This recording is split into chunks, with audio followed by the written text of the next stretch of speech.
And welcome back to the Volkswagen build project. Yes, I'm tired, worn out, and I'm shooting this after I actually did the work today. So everything in the preceding, or anything in this video I've already done today. So I thought I'd just quickly touch base on this video because there's a few things that happened during the course of the day which obviously you may or may not have explained it. At the start of the video you'll see we're working on a 1500cc or 1500 Volkswagen motor. We changed the motor halfway through the project. Part of the reason for doing that was the gearbox that was on the motor. The 1500 was actually a running motor and so was a gearbox, but when we pulled the gearbox off, the thrust bearing had actually been chattering away at the clutch plate, at the pressure plate, and we knew that the gearbox had been jumping out of fourth, so it was sort of becoming the concept that it was going to become a fairly big rebuild of the gearbox. And I knew I had another motor down in storage, so I pulled that out. It was a 1600 twin port, which is of course a bit of a pokier motor. It's got a bit more horsepower to it. So, and the gearbox on it, when we pulled the gearbox off, looks fantastic. It looks like it was a recent rebuild, so we're going to go with that gearbox. It is a transaxle gearbox, what they call an IRS gearbox actually, so it's going to change the project a little bit. We have to buy some bits that we didn't have before, but hey, as we explained before, yeah, these are the things that you encounter when you're doing rebuilds. So thank you for tuning into this little part of the night, and enjoy the video. And I'm sure, as I said at the end of it, please remember to rate, subscribe, and tell me what you think. So I hope you enjoy the video, and on to the show. Okay. And welcome back to our third video. The sanding job's almost finished. The machine I'm using, one of the heads has died on it, and unfortunately this town's hardware stores suck for spare parts. So we're going to move on to the motor. I'm going to start tearing down the motor. This is a dyno motor. This actually came out of the car before we took it off the road. It's a Volkswagen 1500 single port motor. Pretty much it's all going to come apart. You know, I mean, I knew when we took the car off the road many moons ago that the clutch and pressure plate was starting to go, but you know, as you can see, everything's just got a bit tired with age. You know, the exhaust has had it. You know, it's going to need a new starter motor on it, so we're going to pull that off. We're going to re-put all new bearings on the actual transaxles. You know, we're going to. This is. And I'll just get you covering here. This is a very dodgy Australian thing to do, and we're going to get rid of it. It's certainly something you wouldn't see in America or the UK. Is of course the previous owner before I bought the vehicle actually had an alternator slung off the generator, and this is of course a generator that's been pulled apart.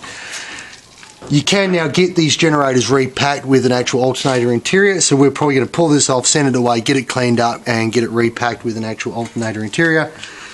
So we will get cracking onto that, so we'll probably call it at that for the moment. We'll get you to come back in a little bit and see how far we've got along, so stay tuned. Stop it, boys.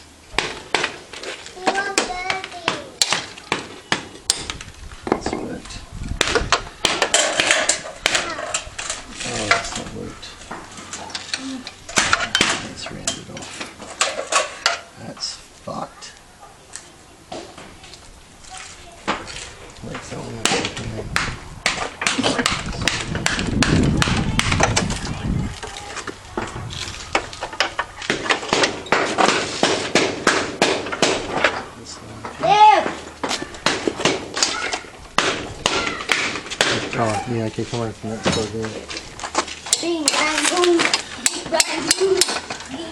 Oh, welcome back. And of course, things have changed. As I said in the first video, you've got to be prepared for these. So, that's the original motor we were working on a little bit earlier. Where we pulled off the gearbox was cheesed. But we had a donor gearbox, this is a donor gearbox.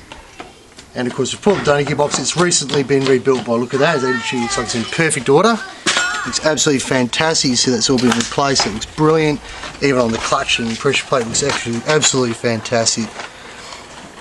And of course, this is a 1600 twin port motor, so it's got a little bit more poke to it anyway. So, sort of a win-win. So we'll now tear this motor down and we'll rebuild this motor. So, stick with us as I curse and swear my way through a vehicle rebuild. Thank you very much. I told you we'd be swearing. So we're pulling off the exhaust of the car. What we found is every single nut seized. Now, how do you get a seized nut off? There's a couple of different ways. One way is the CRC, which we've done, and they're just rounding off. Now, the reason why they're rounding off, they're old, they're rusted, and we found a big no-no. The actual one of the previous owners has used helicoils on the threads of the actual studs.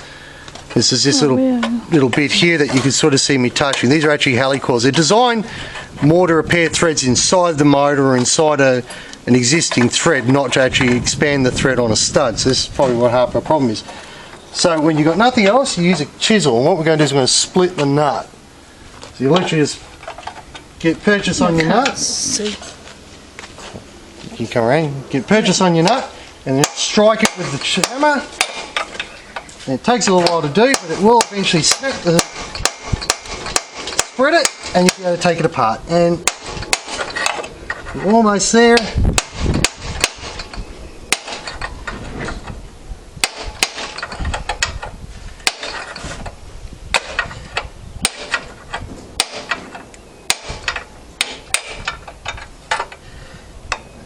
It's just about there. It's just been a bit awkward, but we'll get it. And again, this one's actually got another helicoil on the thread itself, which is why it's giving us so much trouble.